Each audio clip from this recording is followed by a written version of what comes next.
এক বালক ও রাজনীতির দেওয়াল মুছে দেওয়ার কারণে কিন্তু জুতোর বাড়ি মারল। প্রিয় দর্শক, আমি রিন্টু আইসাবি রিন্টু চ্যানেলের পর্দায় ভিডিও করি সত্য মিথ্যা তুলে ধরার জন্য।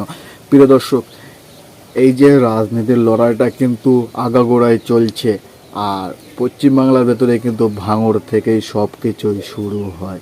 প্রিয় দর্শক, সেই ভাঙড় থেকেই আবার কিন্তু শুরু হয়েছে এক নাবালক বাচ্চা, 7 বছর টচর বয়স হবে।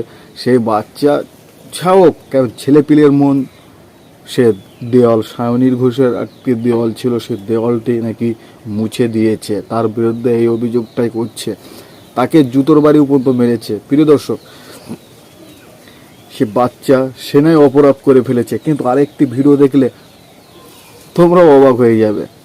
চলো দেখে আসা যাক।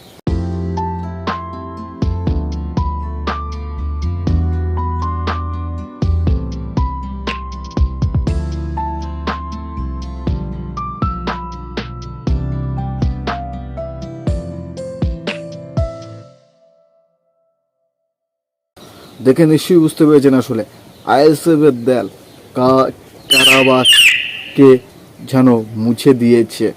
এই নতুন না, এর আগেও 21-এর পরের থেকে অনেক হয়েছে। আইএসএফের দেয়াল কারাবাগকে মুছে দিয়েছে, তৃণমূলের দেয়াল খুব কম হয়েছে, কিন্তু এবার নাবালক একটা শিশু, তাকে এরকমভাবে জুতোর বাড়ি মেরে অত্যাচার করাটা কি ঠিক হচ্ছে? আসলে প্রিয় দর্শক, যদি নাবালক বাচ্চা করে থেকে ভুল হয়েছে, তাহলে আইএসএফের যে কত ফুটেজ আছে দেয়াল মুছে দেওয়ার, সেসবগুলো তাদের উপায় কী হবে? প্রিয় দর্শক, এই দেয়াল মোছা নিয়ে যে শিশুটি এই দেয়াল মুছে দিয়েছে, তার বাপ মা কী বলে সেই বক্তব্যটাও আপনাদের মাঝে তুলে ধরবো। আর নওশাদ সিদ্দিক ভাই যেন কী বলতে চাচ্ছে এই নাবালক শিশুকে নিয়ে, সেটাও দেখাবো। দেখলে সব কিছুই বুঝতে পারবেন। আসলে প্রিয় দর্শক, সঙ্গে থাকুন। আমার যার ছেলে স্কুলে গিয়েছিল, স্কুল থেকে বাড়ি এসছে, ওখানে দেয়ালে সাউনি লাগামি লেখা আছে, ঠিক আছে? এটা ছেলে মানুষ জানে না, জুতো দিয়ে একবার দেয়ালে এরকম ঘষেছে, লেখাটা মুছে যায়নি। তাই বলে ওই স্বামী গোসল করতে গিয়েছিল, গোসল করে বাড়ি আসছে, পাঁচ জুতো খুলে আমার যার ছেলের এত জোরে চাবালিতে মেরেছে, দুটো চাবালি পুরো দাগ বসিয়ে গেছে। পুলিশ দেখে গেছে, পুরো চাবালি ফুলে গিয়েছে, চাবালি ঝুলে ঘটেছিল বলতে, আমার ছেলে নাম আলিনুর, আমার নাম আনসারুল, ডিমকের বাড়ি। গিয়েছিল স্কুলে, স্কুল থেকে ফেরার পথে ওরা ফিরছিল বাচ্চা 2-3 জন।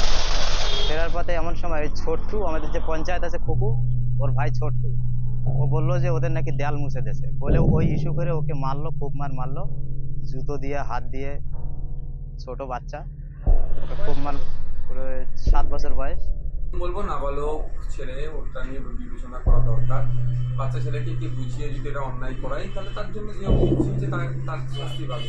কিন্তু আইএসএফ করছে বলে বাচ্চাটার মাথায় কি এসেছিল, মানে কি মনে হয়েছিল, কেন বুঝেছে, সেটা জিজ্ঞাসা করা দরকার। তবে তৃণমূল কংগ্রেস তো আইন হাতে তুলে নেয়। গত 1.5 বছর আগে 1 নম্বর পার্টে দেখেছিলেন, এক তৃণমূলের নেতা বিচারে বসে একজন প্রাপ্তবয়স্ক লোককে কেমন মারধর করছিল। এরা আইন তুলে নিতে চায়। এদের বিরুদ্ধে সময় শেষ হয়ে এসেছে, এদেরকে আমরা গণতান্ত্রিক প্রক্রিয়া যত বিচ্ছিন্ন করবো।